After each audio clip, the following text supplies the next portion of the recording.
My name is Jeremy Tim, and it gives me great pleasure to welcome you to the launch of the Swiss State Secretariat for Economic Affairs 2021 to 2024 Cooperation Program.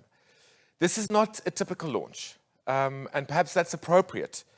In our world today, we're being asked to be resilient, adaptive, creative, and innovative, and connecting, which is why we have arranged a hybrid launch for you for this cooperation program.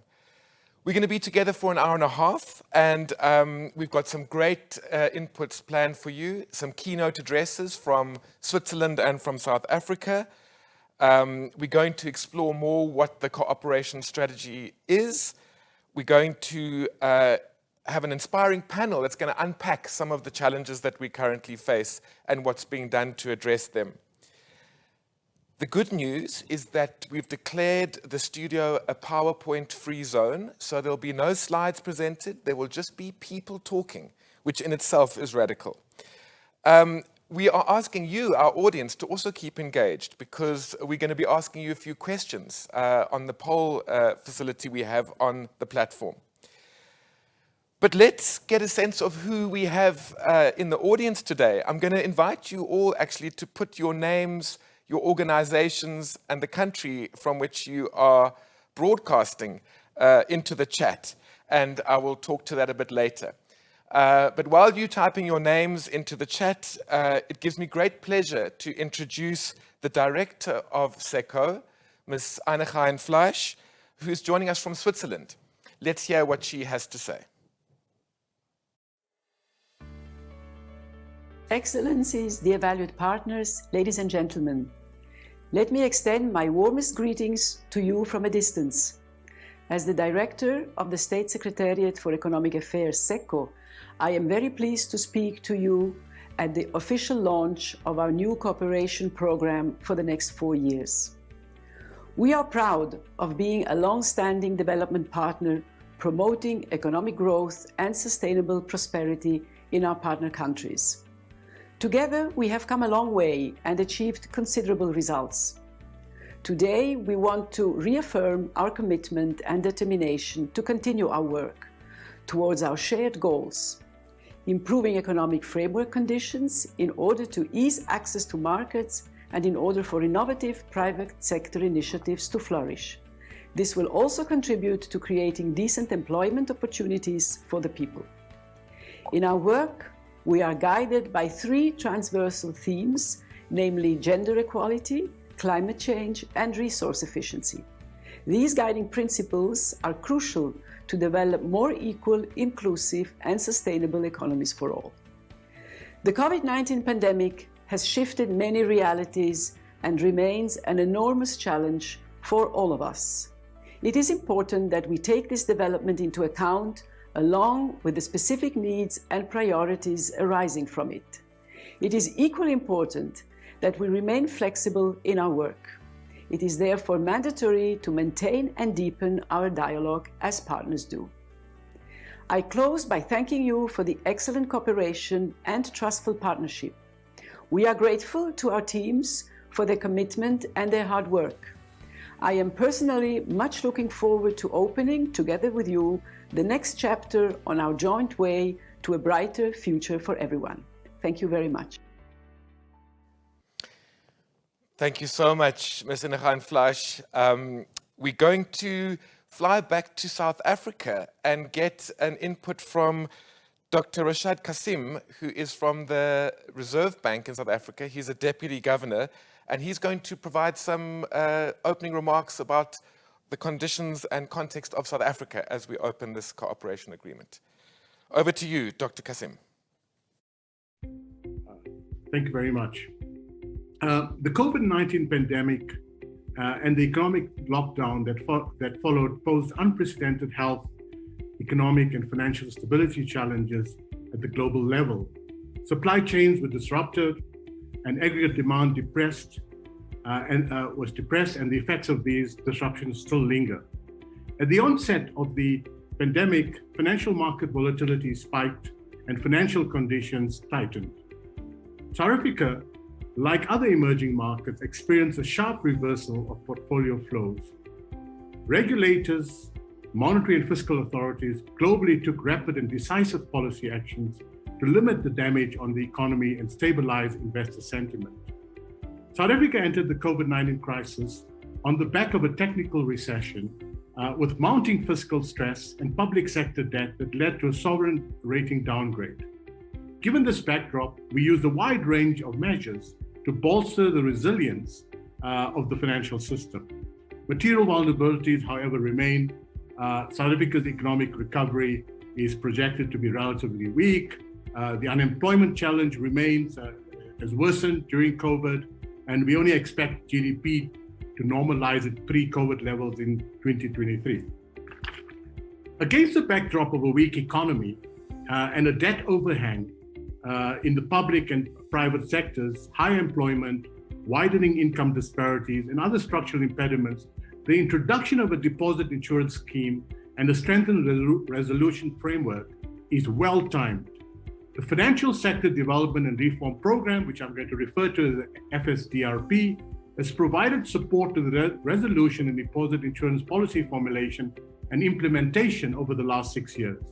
During phase one, the work focused on policy formulation, resulting in the drafting of the Financial Law Amendment Bill, which we call FSLAB, submitted to the South African Cabinet in 2018. Currently, in the parliamentary process, this was passed by the National Assembly in September. The promulgation of this act will bring South Africa's resolution framework in line with international standards. It was also established as an explicit pre-funded deposit insurance scheme as part of the broader resolution framework. During phase two, the focus of the SARB shifted from policy formulation to policy implementation. In 2018, a strategic project for the establishment of the corporate deposit insurance scheme called CODI was initiated. Once CODI has become fully operational, work will take place to broaden the scope of protection it offers to the South African population. We see future collaboration revolving around the SARB's climate change program. In conclusion, I would like to express once again, on behalf of the South African Reserve Bank, our sincere appreciation for the assistance provided by SECO to these important policy areas. Without this assistance, combined with the support from the World Bank, our job would have been much harder. Thank you very much. Thank you so much, Dr. Kasim. We're going to come back to some of those themes that you're talking about, particularly the Financial Sector Reform Program, later in our discussion. But let me greet our audience. We have people from Pretoria, from Joburg, from Mangaung, KZN, and Cape Town in South Africa. And we also have a number of people joining us from Switzerland. So greetings to you all. It's wonderful to have you on the platform. So we do find ourselves in this changing world. Perhaps it's changing more rapidly than we would like or are comfortable with. Uncertainty is part of it. And it's within this context that the cooperation agreement between South Africa and Switzerland has been developed. And there's a rich history to the cooperation between these two countries.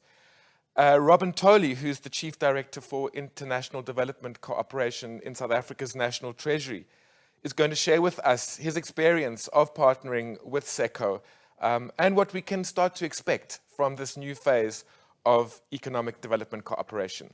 Robin Toley, over to you. The Swiss government have begun supporting South Africa since 1994 and the advent of the new democracy. Since then, South Africa has received approximately 300 million Swiss francs for development cooperation support. During the period from 2006 to 2007, many development partners began questioning their involvement and support for South Africa given its upper middle income status of 2005. Since then, partners have decided to reduce support or exit completely out of the system. The South African government was mindful of this trend and engaged the development partners to talk about not exiting from the system, but rather transforming the cooperation from traditional development cooperation to other forms of cooperation. Within this context, the Swiss government responded favorably and agreed with the South African government to continue support to South Africa, but within the context of economic cooperation. This being a new area of cooperation, the South African government naturally approached with great caution and reservation.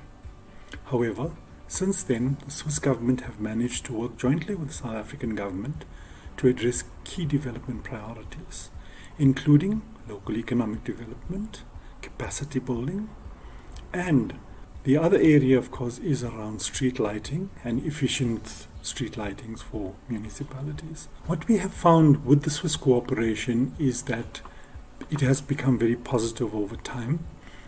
The Swiss government has been able to respond to our needs, and we have not expected, and they have not provided any heavy lifting for the government of South Africa, but have opted to provide strategic support in areas of presidential priorities such as economic growth and employment creation, as well as skills and capacity building, and energy and clean energy and climate change issues, as well as in areas of social cohesion, safer communities, and making a better Africa and world.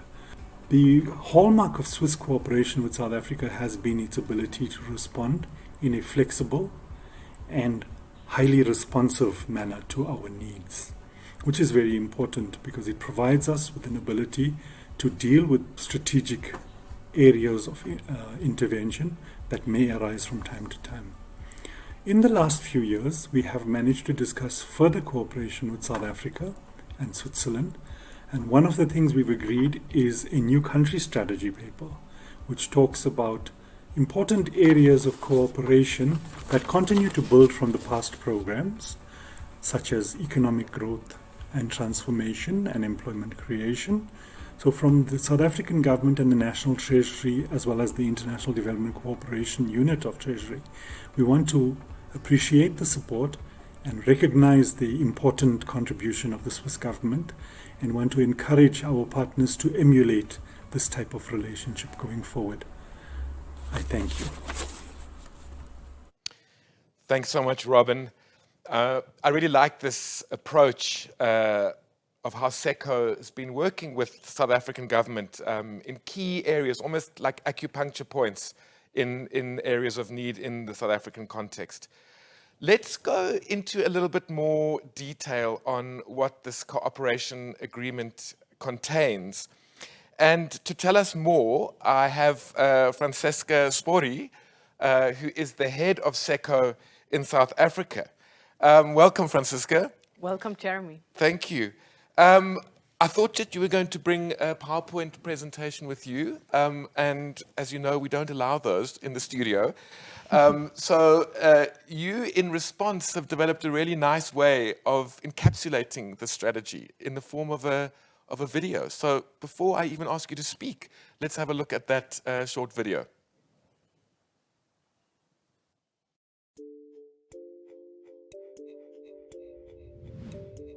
South Africa is on a tipping point. On the one hand, the country has a lot going for it, but on the other hand, it faces pivotal economic challenges. Still, there's always a way to tip the scales towards prosperity. Since 2009, we at the Swiss State Secretariat for Economic Affairs have partnered with South Africa. In 2021, a new 4-year cooperation program has been set in motion. Our aim is to promote a more viable and resource-efficient private sector and to encourage reliable economic framework conditions. This is how South Africa will become a competitive economy with sustainable growth. But what are we really doing in South Africa? Let's have a look. SECO supports development in the 8 largest cities in the country. We reduce the burden of doing business, train entrepreneurs and young learners, and help the government to improve service delivery. This integrated approach is also applied more locally in the Ilembe district of KwaZulu-Natal. A bit further west, we support supply chain, infrastructure, and knowledge management while raising community awareness on municipal spending. We promote climate resilience and cost saving with energy-efficient streetlights, eco-industrial parks, greener buildings, and improved agri-processing. We empower local communities and small businesses to benefit from their indigenous plant species while ensuring quality, all the way from harvest to manufacturing to export. This cooperation program is about working together. This includes government, the private sector, and our development partners.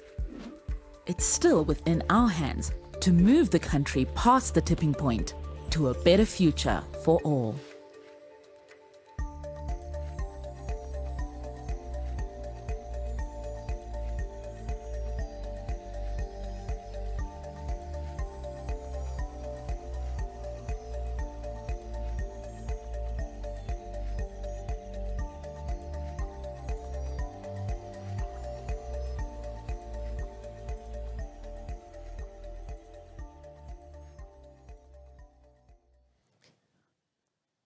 That is such a great way to encapsulate a strategy. Thank you, Franziska. The one thing I'd say that doesn't seem to be true of you and me as South African and Swiss is that we don't have such long legs as are depicted in the animation.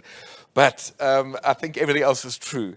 But I was so interested in how the sort of concept of tipping point is illustrated. And I wanted to hear from you a little bit more about that. Why is that important to you? Look, I think in the end, and we talked about it often, it is far less on what we do, but how we do it. And I think this tipping point and also how it's illustrated with the two figures pushing, having their hands on it. So we have to be hands-on, practical, pragmatic in working together. And in the end, I think it is this being and pulling and pushing into the same direction that makes the difference. And what is important when you do development cooperation is to have a partnership. And ideally, of course, the government is in the lead and we support what their development program in the medium and long term. Yeah, I suppose that's why you call it the cooperation agreement. It's a partnership. Exactly. And that's very refreshing. And we heard in the video as well about some focus areas. I know that strategies or cooperation programs often get very heavy in jargon, but can you tell us what the focus areas are of this cooperation agreement and how you are sort of structuring it? Yes, of course. So, I mean, one big challenge of being a small, as Robin Tolley said, a small actor in this play, we have to focus. Therefore, how do you approach it? You find a theme, and here we focus on the competitiveness, how to support South Africa to become more competitive, but also to have a more sustainable growth. And for that, we look then at two kind of priority areas. And I think the animation video illustrates it very nicely. On one hand, we look more on the private sector, so to have a viable, resource-efficient private sector. And on the other hand, we look at framework conditions.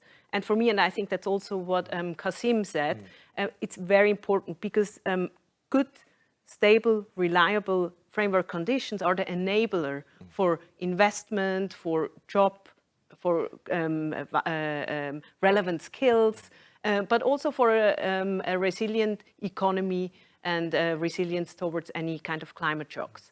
And then, of course, we have very concrete instruments like to improve skills, to have integration into value chains, to increase resource efficiency, but also then again on the public side to have kind of growth enabling policies, to have resilient urban development. But also, and that's very important, and I hope we will discuss later, on the investment and innovation-friendly business environment. I think we certainly will talk about that, Franziska. And I really appreciate the way in which you operating both at the macroeconomic level, all the way down to on the ground. So you spoke about the work with Dr. Kasim, and also I know that you work, for example, in Ilembe, on the ground, and we're going to get a chance to talk about some of the projects there. Do you want to add anything to that around, this by design, working at a very high level of the system and on the ground too? Maybe just to add what you said with Ilembe or the city support program where we work in the metros. I think it is important to have all spheres of government involved in whatever you do. And even if you work with the private sector and hopefully they drive processes, but still you have to have the buy-in from government. And also in all our projects, we try to achieve kind of a co-financing arrangement so that it's not us who is in the driving seat, but we are facilitators to support the transformation process. Indeed. Thank you, Francisca. I think we've got a sense of what this cooperation agreement is going to be focusing on. We are really seized by this challenge of how to improve competitiveness and resilience.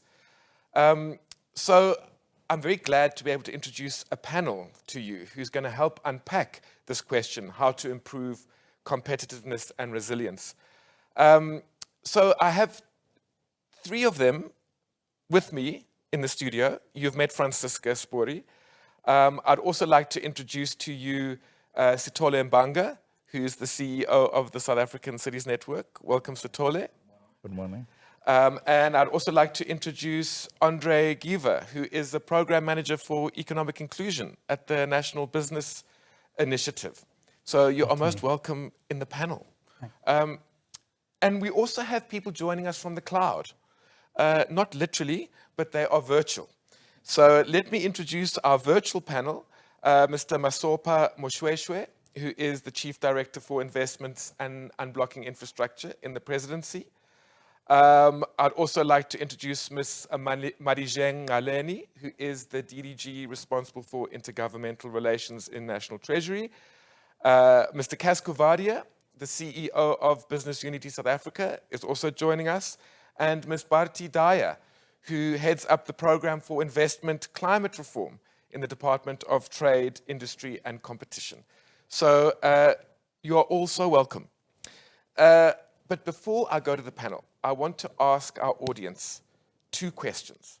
And the way in which you can answer these questions is by looking on your screen. On the right-hand side, there should be a tab which allows you to go to the poll. And we have two questions for you. The first one is, how well is South Africa performing with regard to competitiveness? There are four options that you can respond to there. And when you are done with that question, we'd like to know what are the main stumbling blocks to competitiveness in South Africa. So I'm going to give you some time to answer those questions, and we will start to weave in your responses to the way in which the panel addresses these issues. So while we are waiting for your responses, let me go to Mr. Masopa Moshweshwe from the Presidency, who's talking about priorities with regard to infrastructure. So let me ask our team to pull up that Mr. Moshweshwe, and after that I'll come back to some of the results from your poll.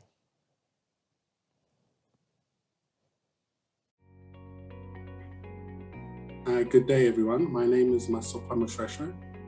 I'm the Green Economy Specialist in the Investment and Infrastructure Office in the Presidency, and I'm the Chief Director for Investments and Unblocking in Infrastructure South Africa. It's a pleasure to speak to you today about investment and infrastructure opportunities in South Africa.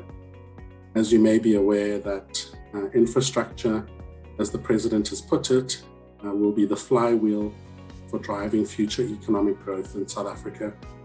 We're looking for it to play the role of stimulating aggregate demand such that we can absorb labor and get our supply chain going on the manufacturing and construction side.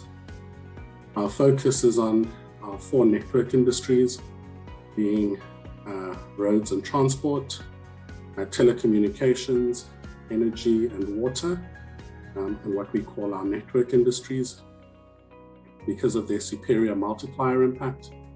We're also focusing on agri and agri-processing for its job absorptive ability, as well as human settlements, and more recently, a focus on social infrastructure, including schools, hospitals, clinics, etc.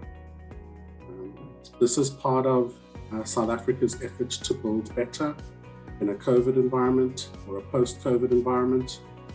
We have unfortunately been quite negatively affected by the pandemic, and we're seeing infrastructure as an opportunity to crowd in the private sector in the way in which we rebuild our country, and at the same time be able to extend services and opportunities to our people. We believe that there's multiple interventions that government can bring, including providing investment clarity. So one of the elements that you'll be seeing coming forward within the next year is South Africa's country investment strategy, which talks to where we as a country see opportunities, where we have a comparative advantage to other investment destinations, and what we see as some of our 5 big frontiers, including our positioning around new energy elements like green hydrogen and its opportunity to decarbonize the world, as well as to decarbonize South Africa's heavy industry. So on that note, we look forward to the opportunity to engage with you and to offer investment promotion services to yourselves and your private sector partners. Thank you. Thank you so much, Masopa. Let's move to the private sector now and get some views from the head of BUSA, Mr. Cas Kovadia, who will talk about competitiveness and resilience. Let's hear from you, Cas. Some of the factors that hamper or impede South Africa becoming a globally competitive nation are some degree of policy uncertainty as well as political uncertainty, given what appears to be a lack of confidence in the electorate, in the political system in South Africa currently. If one looks at the turnout for the local government elections, that is an indication of that.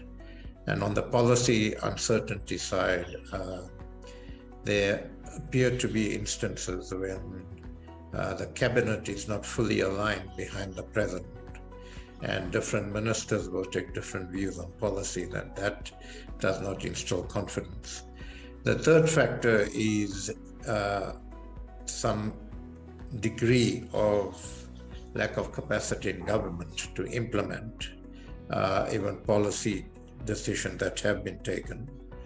And we are in constant engagement with government on all of these issues to, one, offer capacity from the private sector, and two, also impress on government that government needs to speak with one voice, that voice has got to be absolutely unequivocal, that we are open for investment as a country, and that we need the investment so that on the back of that investment we can structure an inclusive, a sustainable, and a resilient economy that will ensure that the majority of our people have income, have jobs, and have a stake in that economy. Thank you. Thank you very much, Cas. Let's see some results from our polling question. What should be the immediate priorities to improve competitiveness? So I think you can see the results there too. We have 42% of you saying that we should be simplifying our administrative processes. 24% of you are saying we should ease investment and trade barriers. And we have 20% of you saying better training, research and innovation, and 14% fast-tracking digitalization. So we're going to be touching on these, particularly the most popular one. In fact, we'll touch on all of them, but it's reassuring to know that we are with you in the audience in terms of some of the focus areas. We'll also invite you to continue engaging on our poll. Our second question will be posted in a moment, and you can have a chance to reflect on that, and we will check in with you a bit later on those findings. Yeah, so that will be looking at the main barriers to, or main stumbling blocks to competitiveness. You can respond to that, and we'll check in with you a bit later around what the spread of responses is. So we've had some views from the government and the private sector on this theme of our panel. We're going to zoom in a little bit to cities and infrastructure now. And to get us going, I'm going to invite Marijeng Ngaleni to talk a little bit about the role of cities. So let's hear from you, Marijeng. So if we are able to get the cities to drive this program of spatial transformation, right? So that means that they have got plans and strategies to really build their cities in, so that we are able to make sure that we reduce that economic distance and we increase economic densities.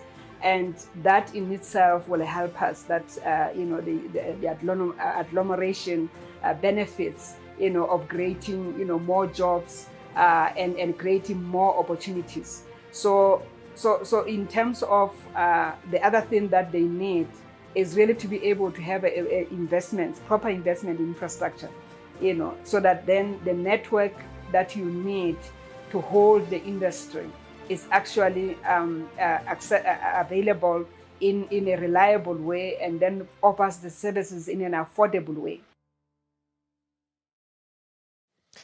Thanks, Marijeng.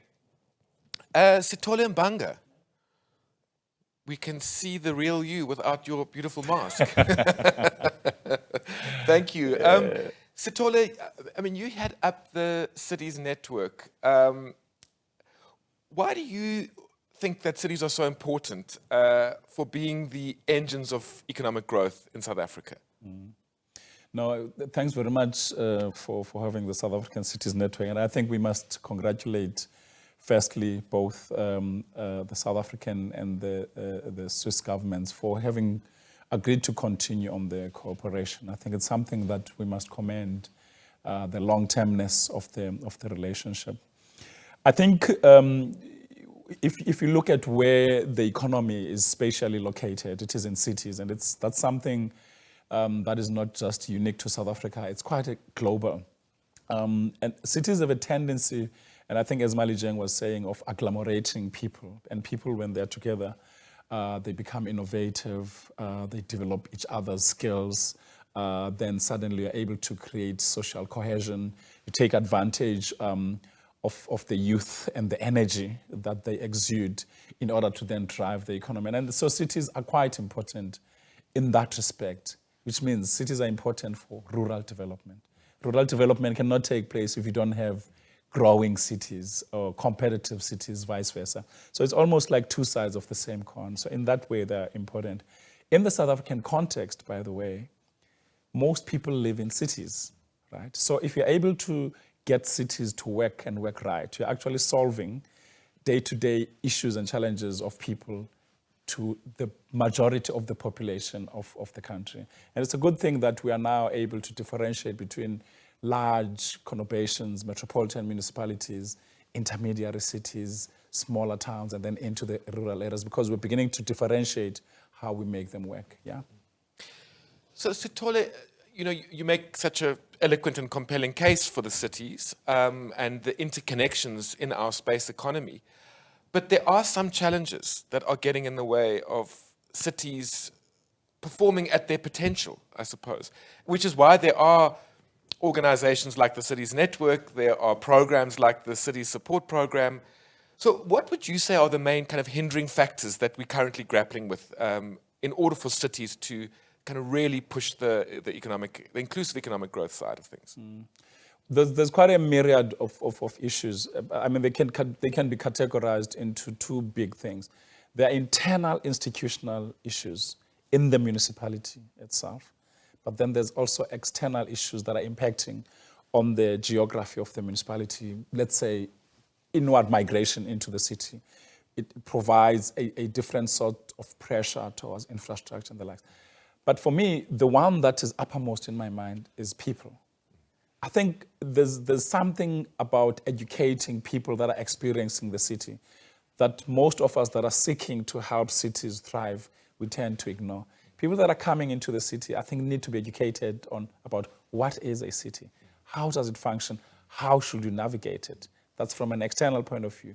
But internally, in the institution itself, what we're seeing with most municipal practitioners in the city is that they feel extremely battered.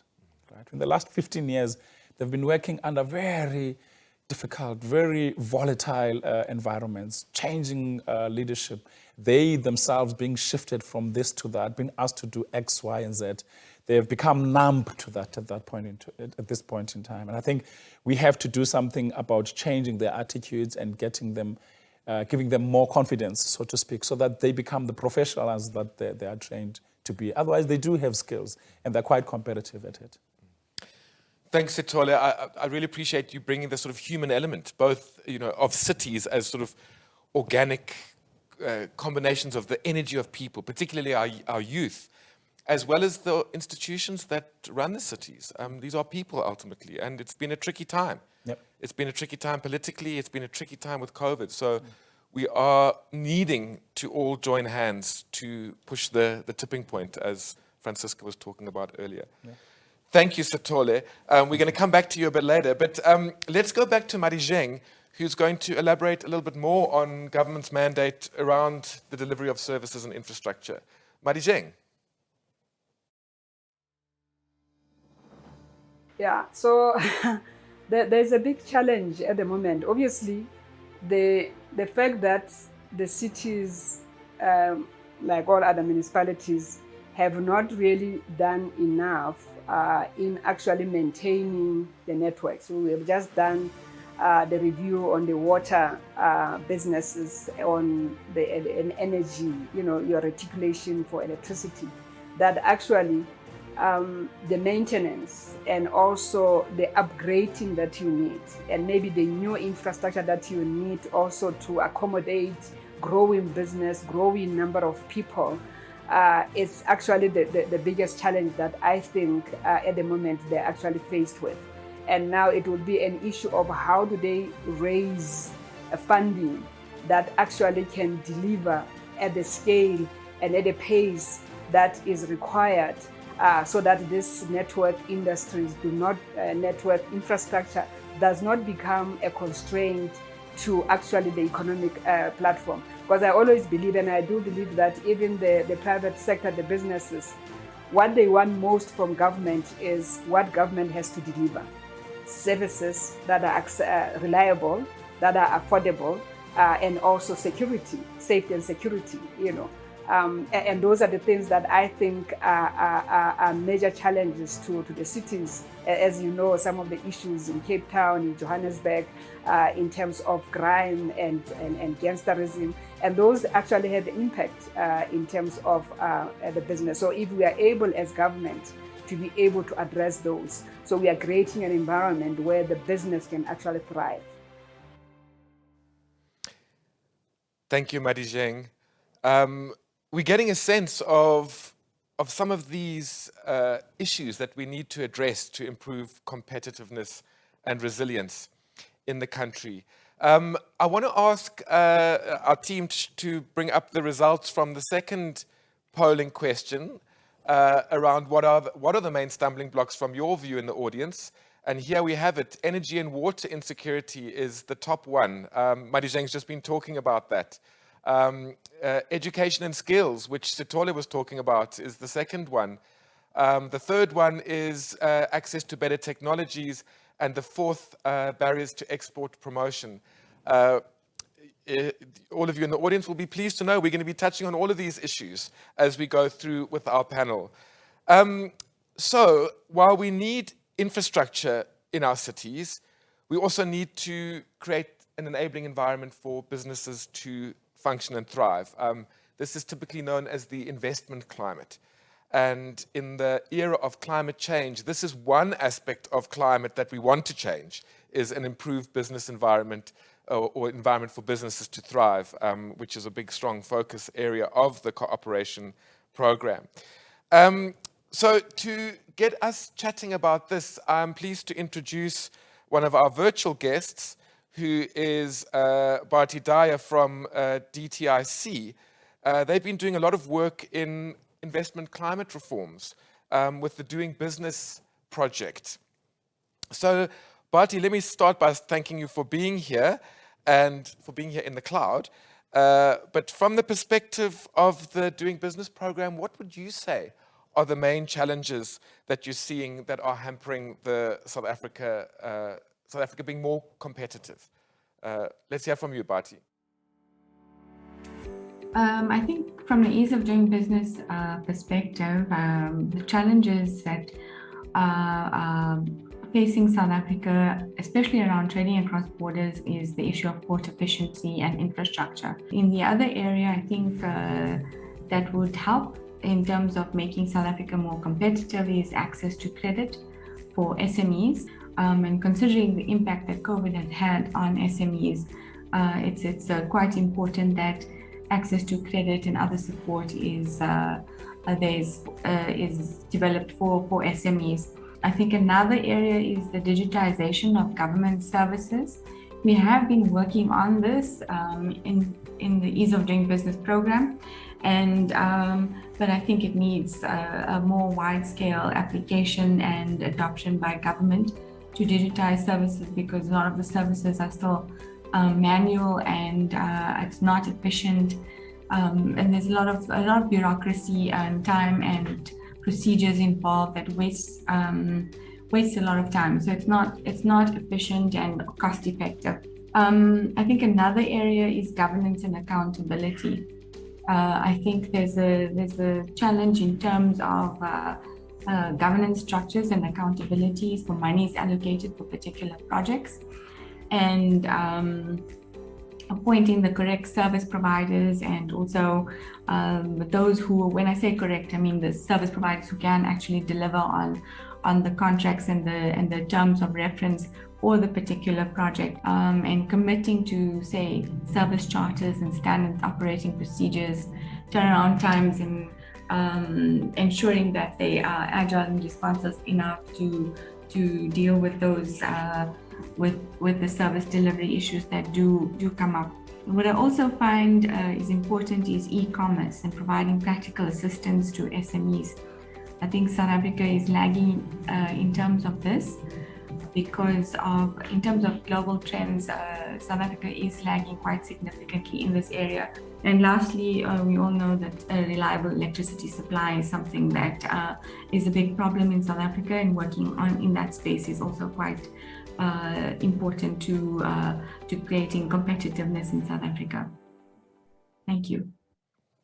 Thanks, Bharti. Yeah, we certainly hope that we will get ahead of the load shedding challenges very soon. But can you tell us a little bit about reforms that the department is currently working on? Yes, let's hear from you on that. We have taken a decision, that is the Department of Trade, Industry and Competition, as the lead of the Ease of Doing Business program, and the National Treasury have decided to continue on with the reforms, because they added a lot of value to the South African government. They delivered in terms of creating efficiencies and streamlining business processes. So what we were working on at the time was the establishment of the online construction permitting system with COJ. It's quite an important system in terms of improving the turnaround times and the procedures for the application of site development plans and construction plans to the construction sector. The other area that we are working on is on paying taxes, where we're working with the South African Revenue Services. SARS needs to provide assistance in terms of and support to SMEs in terms of compliance with tax, and also in understanding the processes and the procedures. And also in terms of VAT refunds are quite important to SME sector. And we are in discussion with SARS at the moment, and they are very keen and committed in terms of delivering on the new ideas and reformulated proposals for ease of doing business. And then I think I'd like to just mention the electronic deeds registration system for registering a property. Registering a property in South Africa is quite a complex process, but it is meant to simplify and streamline the process for registering a property in South Africa. It's currently a manual system, so I think moving to an electronic system would improve the turnaround times and the cost for registering a property. Thank you. Thanks, Bharti. I think that last point is so important around the efficiencies we can gain by changing the systems that we currently operate on. My last question to you, Bharti, is can you give us an example of a successful project that's been implemented and what the impact has been, and also some of DTIC's priorities in the medium term?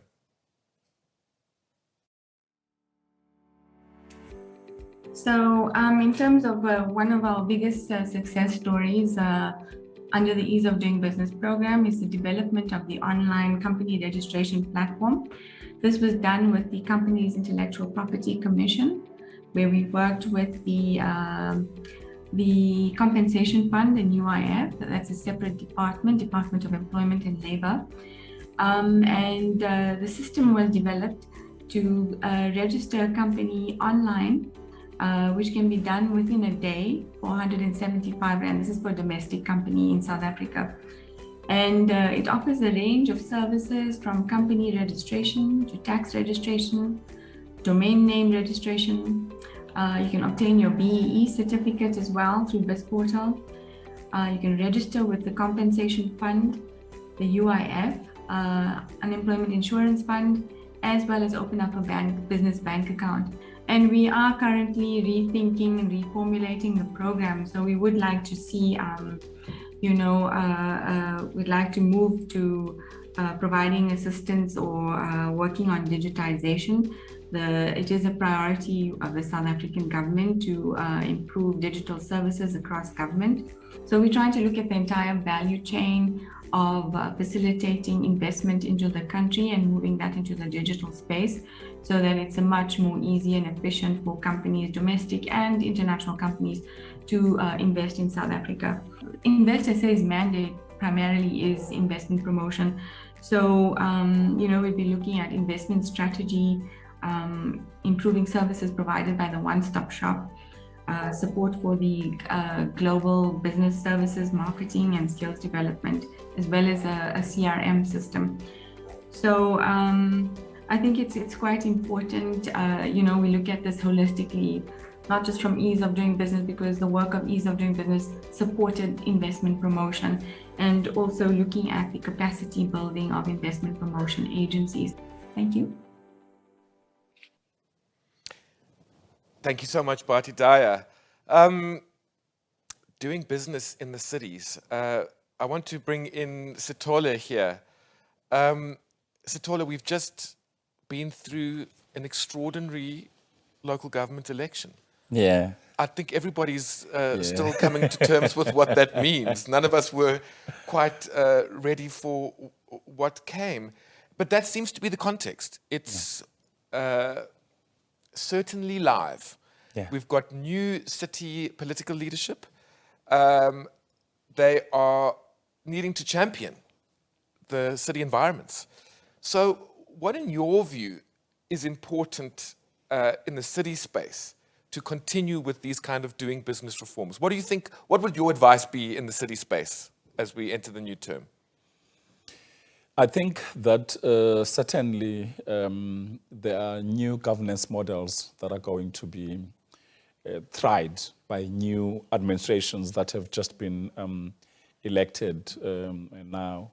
And what is going to be interesting is, in those governance models, to what extent is the role of the private sector in governing a city or being part and parcel of the governance model? How important is it recognized? part and parcel of what one clearly observes, right? And it's not in equal measure across all the cities and municipalities. The observation has been that business has not been meaningfully made a partner in the governance. There's been skepticism of how it is that you bring the private sector or business into the governance model and what role they can play. And that has been on the part of the public sector, in other words, the local government. But also, I think business itself cannot cover itself in any glory in that respect, because at least where I have seen interactions between government and business, they've been unfortunately too transactional. They've not been about the long term. Unfortunately, I think business has not managed to play the role. For instance, the one thing that local governments are passionate about is spatially transforming our cities, making them more efficient. That requires a lot of sacrifice. You have to give up some of your strategic pieces of land. So unfortunately, business has come to the party on a transactional basis. Please, let's decrease our rates base and all of that. And so how the two parties come together this time is going to be very interesting to watch. And I think that is what has been missing. I stand corrected, but as I'm saying, it's not even in equal measure, but it's something that South Africa has to start appreciating and putting together. That includes the role of civil society. Yeah. It's this elusive challenge. We know we've got to build bridges and reduce the barriers, build trust. You often hear statements that the public sector's on strike, and then you hear that business is actually on strike. And how do we break that impasse? And I think what's interesting about the doing business work is there are certain things that we're tracking, like how long does it take to get connected to electricity? How long does it take to get a construction permit? All of these processes which need to be improved to build trust, actually. Because regardless of who's in power in the cities now, they're all going to be trying to improve access to electricity, improve the construction permits, rates. All of these things need to be improved regardless of who's leading. So it'll be interesting to see how that and plays I think out. surely, in the South African case, cities have been doing this, right?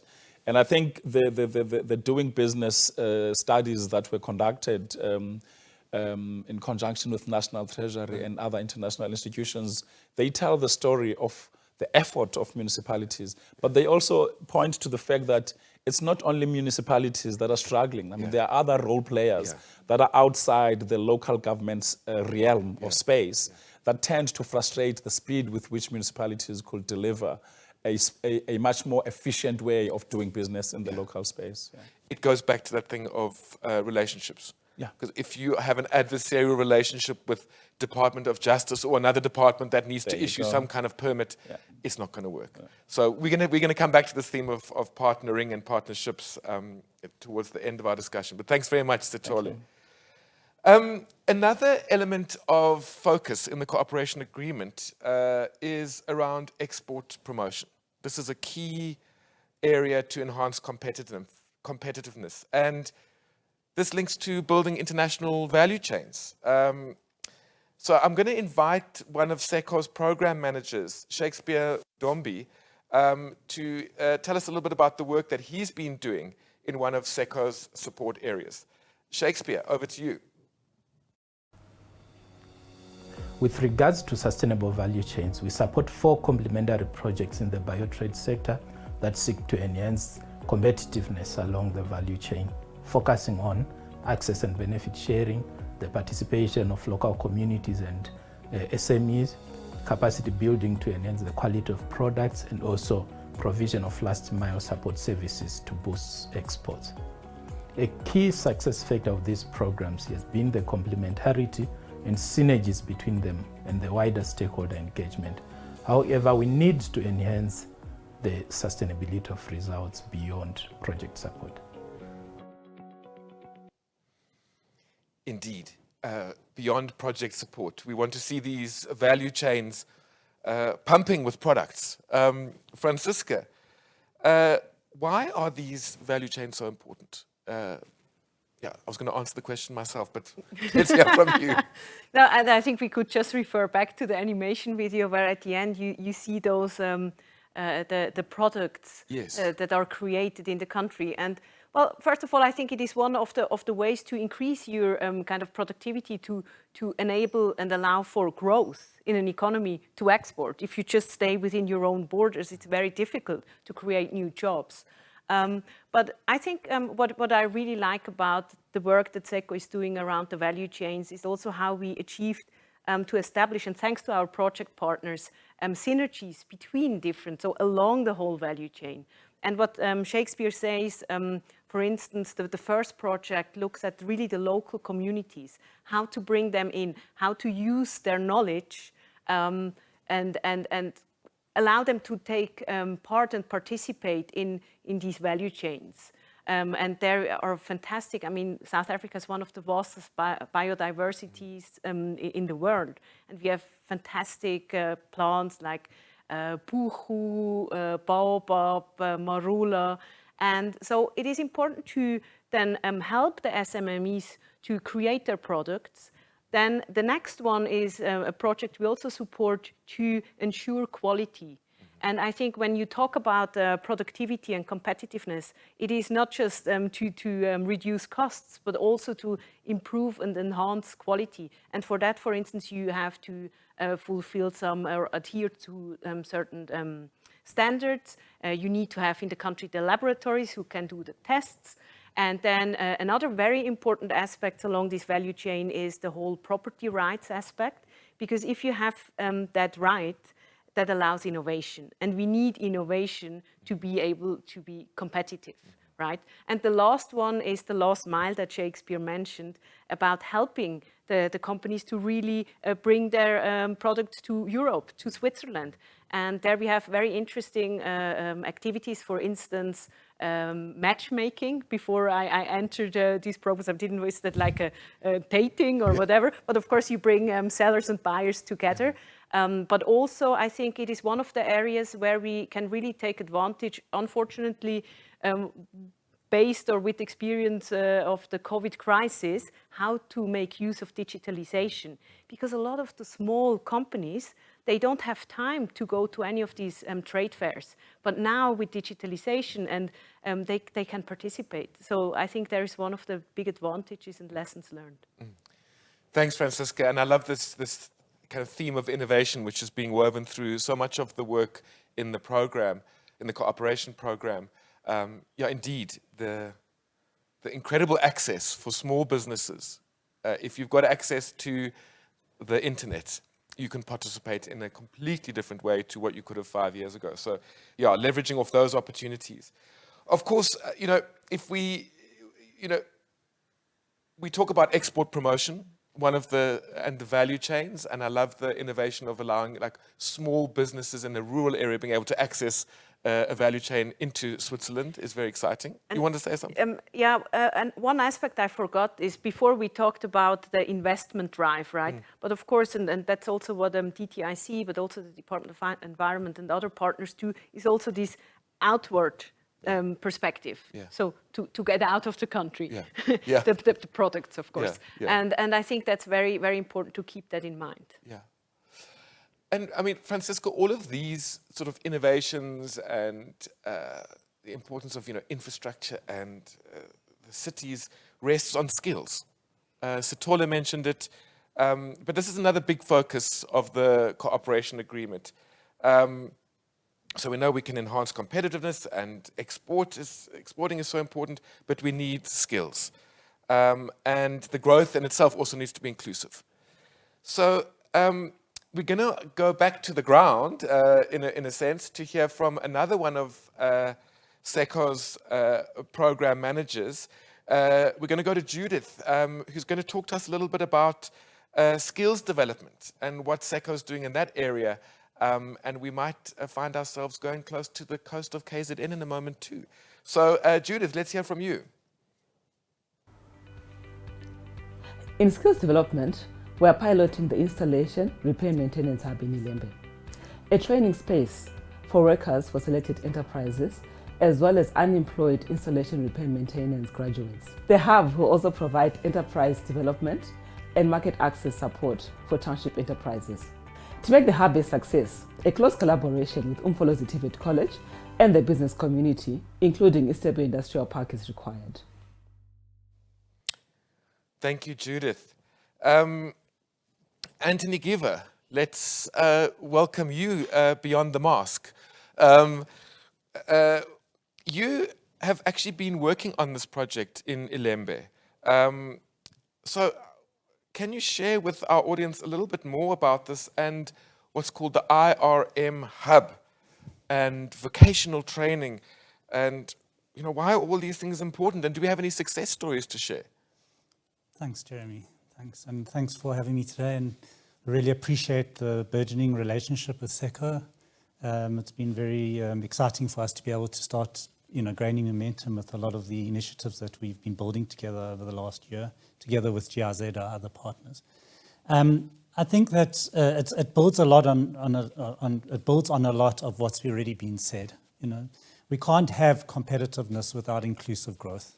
I mean, the two have to go hand in hand, because otherwise we continue to leave certain segments of our economy and our society behind, and we continue to have an unstable and unfavorable environment for business to happen, for people to develop products, to get products into the market, to be export oriented and the like. You can't have any of those conditions happening effectively if you're not being inclusive. So I think that the project that we've been working on, a program we've been working on together with SECO and GIZ, is really to try and see how we can expand the base of SME participation in some of these supply chains and value chains, how we can create the linkages, particularly from a market access point of view, between the entrepreneurs on the ground within our township communities and the formal sector, be it private or public.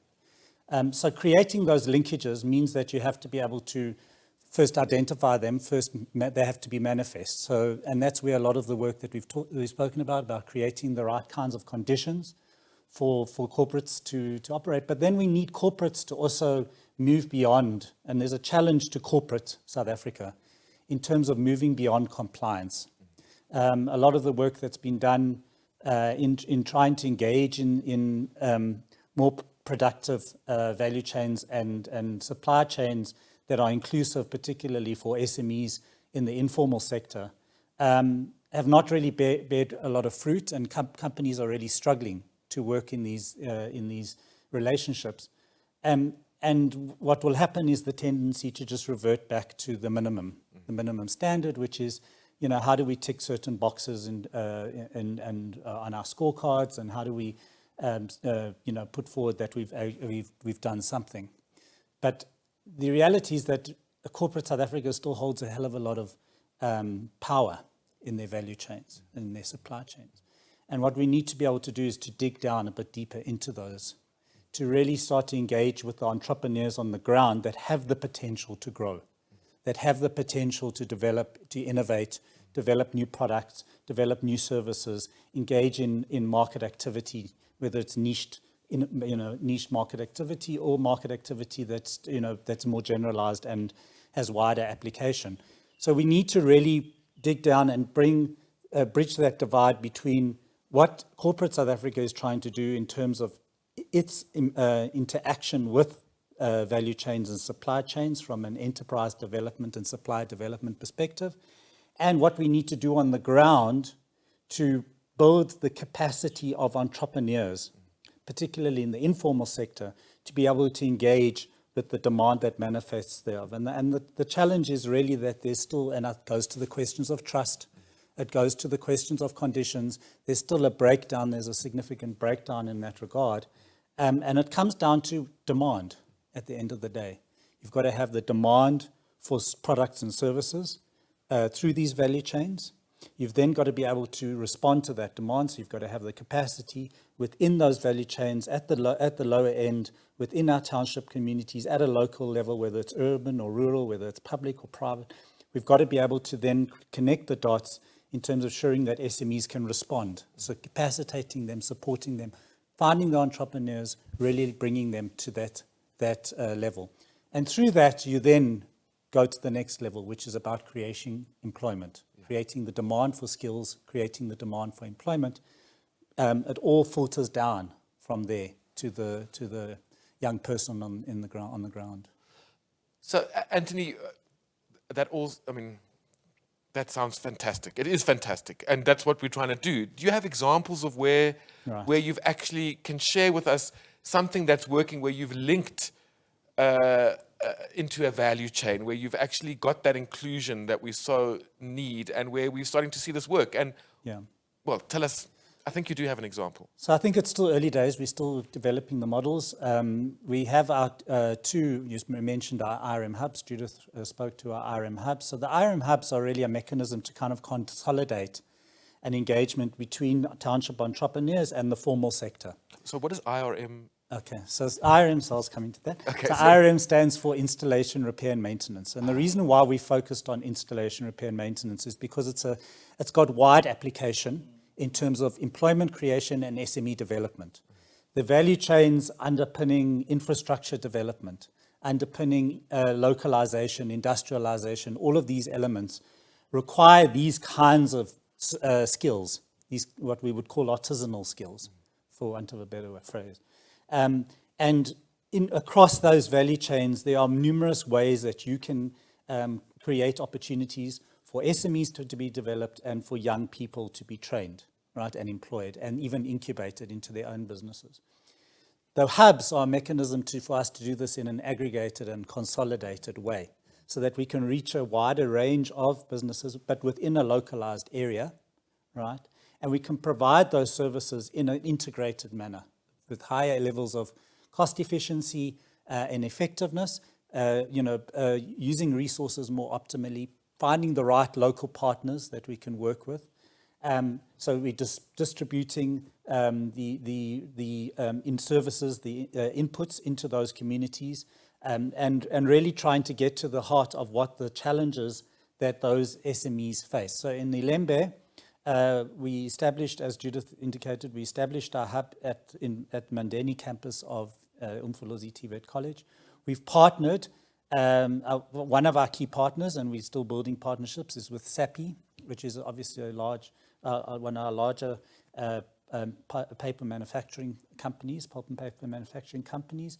And they've engaged in a partnership with us in terms of their supply chain, right? These kinds of installation, repair and maintenance services, be it plumbers, be it electricians, be it a range of related artisanal skills that they require in their plants, and they have two large plants in that Ilembe area, in Kwadakuza and in Mandeni. So how do we assist SAPI to be able to work effectively with SMEs in those communities at a township level based on their demands, based on the demands that they've identified in terms of being able to maintain the effectiveness and efficiencies of the plants that they operate in that area. So that's where we create the link. So SAPI supports SMEs through our hubs, right? The hubs identify the SMEs, match them to SAPI's requirements, and supports those SMEs to make sure that they can benefit optimally from that. While we're doing that, we're saying, okay, now for part of what that SME needs is skills, right? If they're going to be able to, a big barrier that they're going to face is skills. So now how do we build the skill set?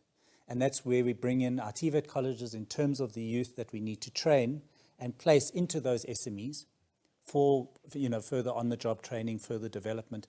As that SME is growing, so the demand is growing, so the supply of young people into those SMEs becomes viable.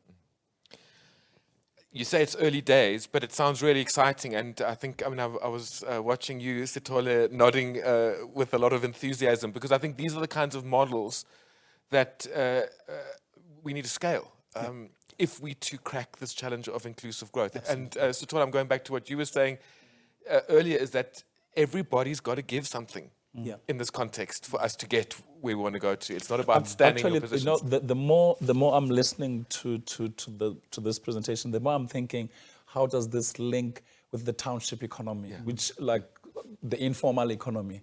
because all the artisanal skills that you're talking about, they're latent in townships, and who's there? It's young people at it. So it's quite an interesting model that you're talking to, yeah. And it's about unlocking that energy, which we have. I mean, we talk about youth unemployment as if it's a problem, but in fact, it's probably our biggest kind of competitive edge, is that energy that comes with concentration of youth and creativity and innovation. And I think through the SECO partnership over the next few years, we're going to expand the reach of the work that we're doing. Obviously, Lembe is a big proof point for us, and we've already now, as we have a second hub that we're establishing in Katlehong in Gauteng, and a third one in Mamelodi, also in Gauteng.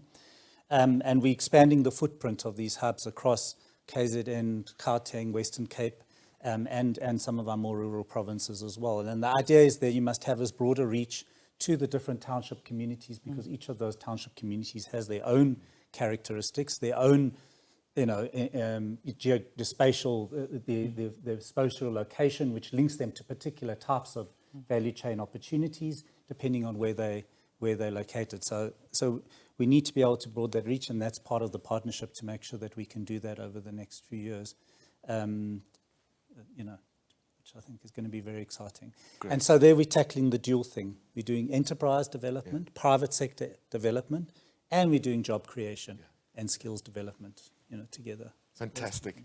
Thank you, Anthony, and thanks, Sithole.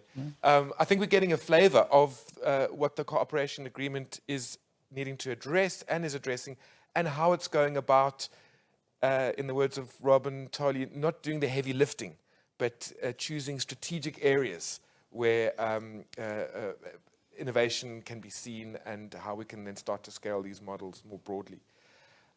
Another big theme that is in the cooperation agreement relates to resource efficiency and climate resilience. I know that South Africa came back fairly victorious from Glasgow on COP26 with some really important funding to help make the just transition.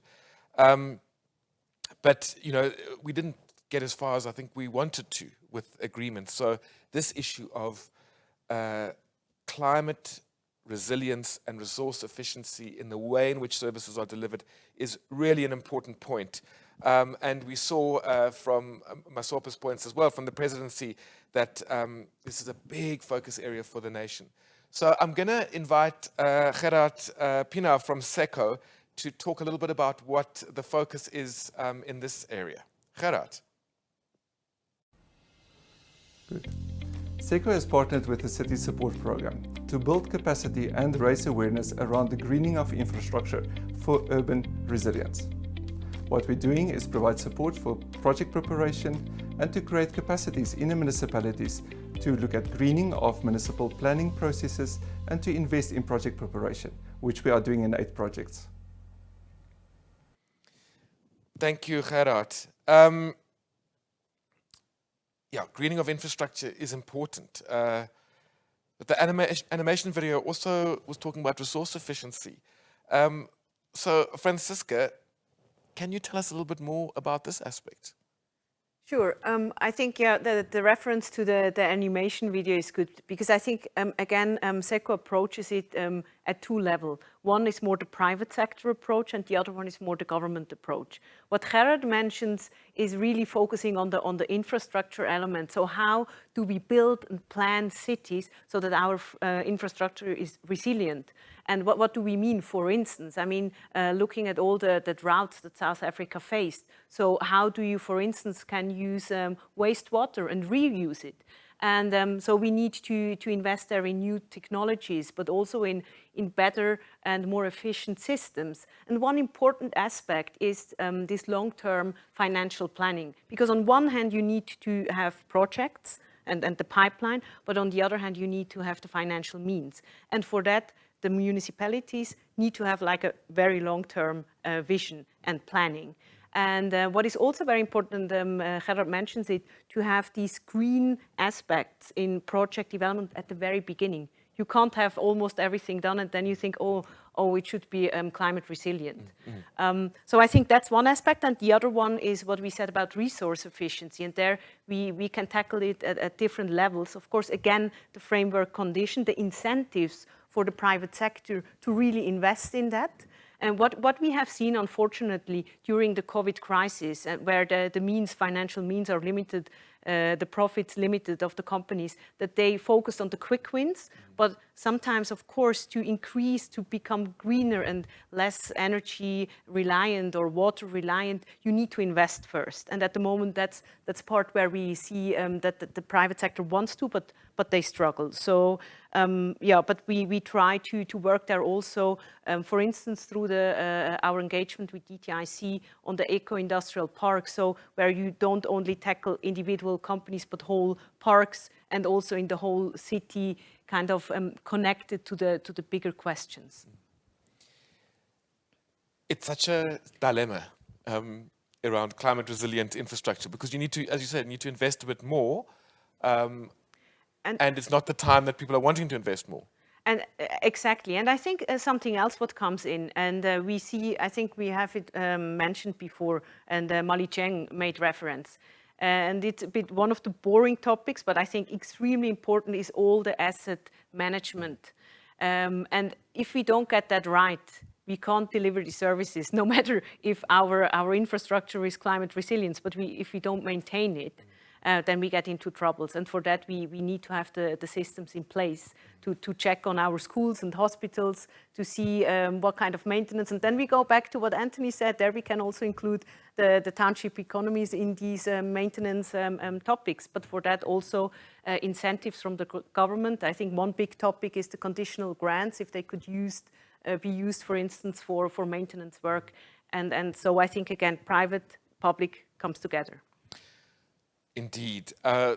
Francisca, you know, this has been the theme of private, public come together, SECO, South Africa, all these cooperations.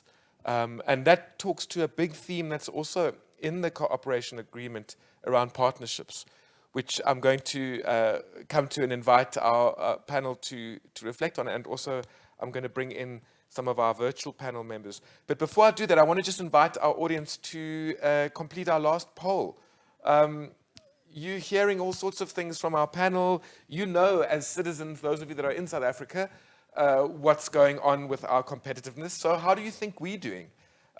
You'll see the poll on your screens, and we invite you to complete our third and final poll for our session this morning. But let me go back to partnerships. We are very good in this country about talking about why we need to do certain things and what we need to do. And then we seem to get stuck in the how that we do things. And this is about the partnerships. So I want to actually, before I invite the panel to come in, just get an input from another one of SECO's program managers, Siabelo Nyawa, who is looking at macroeconomic support, but he's got a short input for us on some partnership aspects of one of his programs. Siabelo, let's hear from you. Within the PFM space, the Asivikelane project works directly with civil societies from informal settlements to improve basic service delivery. The initiative has successfully managed to create a dialogue between the government and the citizens to enforce trust in the public sector. More transparency in public procurement is key for engaging with the government, and there is room for improvement. Yes, there is room for improvement, but we've got to start. And I love that thing about trust. If you're transparent, people will give you a lot more slack if they know what's going on. And this is where trust as a precursor to partnerships is so important. Let me also invite Madi Zheng to come in and give us a few reflections on her views around partnerships. Madi Zheng. And one of the things that they also have to do, which I think is key, is to build partnerships. Partnerships across the government, but also partnership with the with the civil society, the communities that also want to be engaged and to be part of the developments of the city rather than for the city to do it for them, but also to build those strong partnerships with the private sector. Thank you, Marijeng. So I'm going to invite my in-person panelists to talk a little bit about partnerships. How do we get it right? I mean, how do we improve the current impasse that we seem to have around people sort of digging their heels in the different sectors? And all three of you in your work are by nature partnering all the time. So I'd like to, let me start with you, Sithole. What do you think are some of the ingredients of effective partnering? And I'm using the word partnering as the verb, not partnership, because that kind of implies that we sign an agreement, it's a partnership, and then it's done. Whereas in fact, it's in the practice, it seems. So what would you say are some of the key points we need to focus on to get a partnering right? Yeah. So Jeremy, you've spoken about trust, right? Which is a very elusive thing, I think. It's I don't know how do you get into a relationship with another stakeholder and immediately trust. I suspect it's a function of process and time and all of that. But there are two ingredients from where I stand. The first one is the possibility of goodwill, right? I think you have to understand that the other partner has goodwill, and you must be wanting to exploit that goodwill. And you must also bring goodwill yourself, and you must understand that your goodwill is also going to be exploited. So in Xhosa, they call it ina ete, basically, right? So you give, but I also take from you. So it's that exchange. It's not even a quantitative issue. It's about what goodwill. And we've seen it in South African cities, by the way, in the last 20 years or so, right? I've witnessed goodwill between the city of Johannesburg and the private sector in Sandton, for instance, when at some point, at the NBI, I think facilitated this, if I'm not mistaken. But for a period of about a month, private vehicles were not allowed in Sandton City. There was an encouragement of people to start cycling, and this was about the changing of a culture, and this was at a pilot stage. And there was goodwill on both sides. So goodwill, I think, is one of the key ingredients that we also need to understand that each partner has to bring. The second one, and I'm not saying any of them is more important than the other, but the second one is each partner has to bring their skin to the game. There has to be something that you will lose, right? By virtue of coming to the partnership. So if my prospective partner, I don't understand what they have to lose, the possibility is that I will not see the goodwill, and therefore there will not be a partnership, right? I'm not sure which one of the two comes first. But so for me, goodwill and the skin. Someone, even civil society, must come to the partnership knowing that there's something that they are likely to lose. And what is that? The private sector, what are you going to lose by coming to the public sector? What are you going to lose? So what skin are you bringing to the game? You can't come into a partnership without having something to lose. Yeah, otherwise it's not a partnership. It's not. It's really, I think that's such an important point, the goodwill, and it's got to be serious enough that you will lose something by not partnering. Exactly. Anthony, do you agree with that? Do you have anything to add? Yeah, and I think you stole some of my words. The second point particularly, I think having skin in the game from both sides is really important. I'll talk a little bit about our partnership, because government is a key role player, and I think that as a business-based organization, what the NBI is doing is trying to bring the private sector closer to government and other partners in a much more conducive working relationship. So I think the NBI as an intermediary body, I think is quite an important role, facilitating that relationship, because there's so many players in the ecosystem that when you're doing this kind of work, this development work, to try and that to try and make these relationships just happen magically and organically is not going to work. And even on a one-to-one, and you talked about the transactional nature of some of these partnerships, that's what it comes down to at the end of the day, so that you can tick some boxes and sign some documents and whatever it is. But at the end, if you want to go to the next level, you do need to put some skin in the game, I think is important. And then you have to have very clear shared objectives, very tangible, clear shared objectives that can frame that partnership. And I think that the role of an organization like the NBI, and there are other organizations out there, what we could call intermediaries or meso-level type organizations that can play that interface, particularly at the heart between the private sector and government. And we've been doing that very successfully with Gauteng provincial government. We have a really strong partnership, which has unlocked our ability to do a whole lot of work, including the kind of maintenance of public infrastructure that you've spoken about. And I think through that partnership, we've been able to see the value of private sector, tangibly see the value of private sector working together with government to solve some very tangible, basic. If you talking to the level of wasteful infrastructure infrastructure that goes into disrepair because government doesn't have the resources or the capacity to maintain it, how can private sector come to the table, participate with government in addressing some of that challenge? And we've done that very successfully with Gauteng government in particular. And we're seeing the benefits in terms of infrastructure getting put back into use for the benefit of the population, for service delivery, more effective service delivery. So there are ways to make it happen. Yeah. Indeed. And I think the opportunities for us to have skin in the game have increased, which is probably a good thing, because partnering will become that much more real. Thank you, Anthony. Francisca, we're coming to the end of our discussion, and I'm going to ask you to give some short reflections on your views on partnering. Thank you, Jeremy. I think it's interesting that, and it was not on by design, that the three panelists, including me, so with Sithole, Anthony and myself, we represent organizations that facilitate dialogue. Yeah.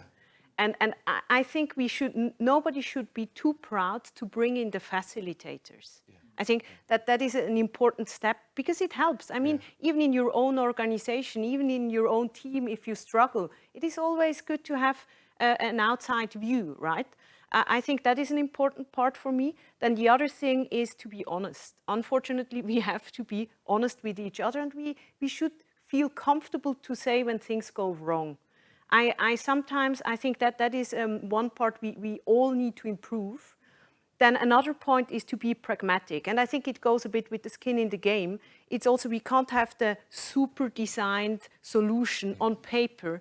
We need to start doing things. And for that, we need to be pragmatic and say, okay, this is what I want, this is what you want, we meet in the middle. And I tell you, as a Swiss, we know what it is, always these pragmatic solutions, sometimes super, it's by design of our institutions. Yeah. It's frustrating, but I think it is a good way to go forward.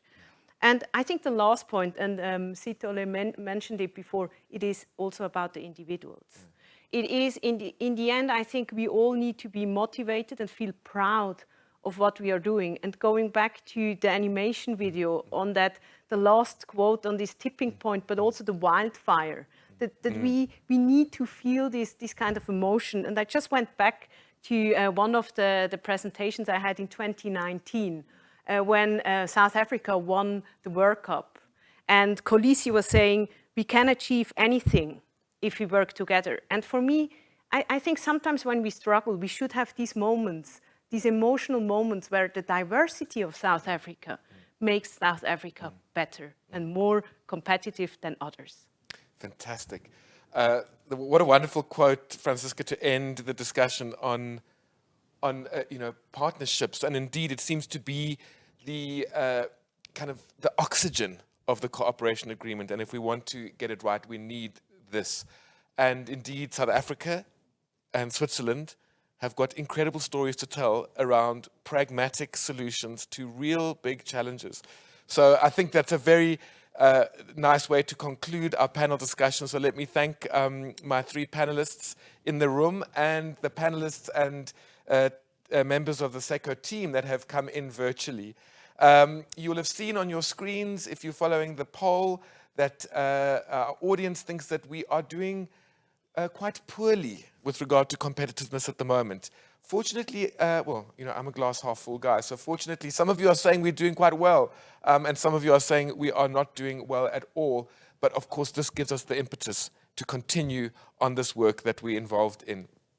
So this brings us to the end of our discussion on the actual cooperation agreement between South Africa and Switzerland through SECO, 2021 to 2024. Thank you all very much for your participation. But before you go, a very important aspect of our program is to reflect SECO's work in the broader work of the Switzerland-South Africa collaboration. So let me now invite the ambassador to Switzerland, Dr. Nicholas Bruhl, who will be contextualizing the work of SECO in the more broader South Africa-Switzerland cooperation, and he'll also, following that, introduce the broader Swiss team that is supporting South Africa and relating internationally to South Africa. So let's go to you, Ambassador. Thank you very much.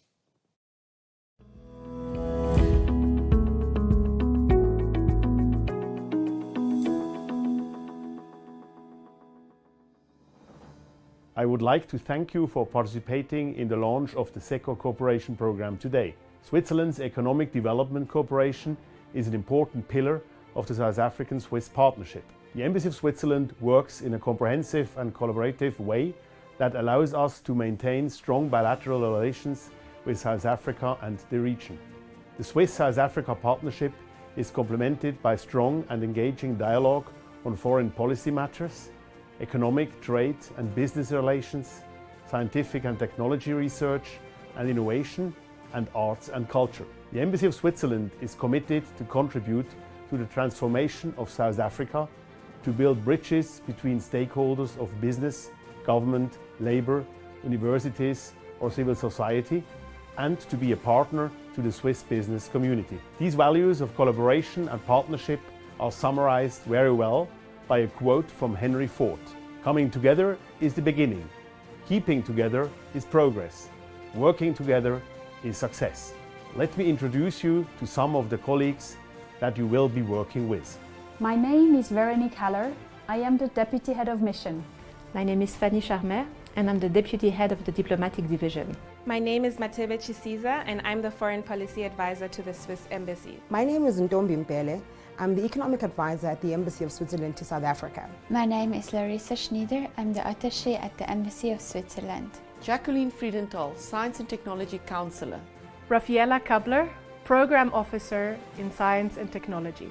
My name is Daniel Schneider. I'm the head of the Swiss Business Hub Southern Africa.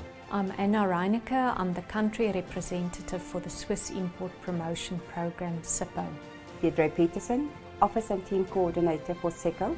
My name is Siabelo Nyao. I am SECO's National Program Officer. My name is Shakespeare Mdombi. I am a National Program Officer. My name is Judith Chaniwa. I'm the National Program Officer for Private Sector Development. I'm Gerard Pinar. I'm the Deputy Head for Economic Development and Cooperation for SECO in South Africa. I am Franziska Sperry. I am the head of the local SECO team here in Pretoria.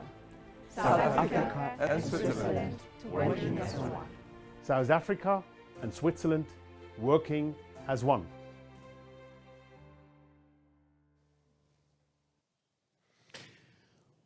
Well, thank you so much for that inspiring input and introduction to the team at the embassy. All that remains for me is to thank everybody for this wonderful launch of the cooperation agreement between South Africa and SECO. I think we've got a nice flavor of it. It's been an innovative panel, an innovation between those that are with me personally and those that came from the clouds. It's been a wonderful day. So let me thank you again to the panel in the studio, to our participants and audience out there, and to our virtual participants who joined us through the video clips that came in. Thank you all very much, everyone. We wish you a wonderful day and keep on partnering. Thank you very much. Goodbye.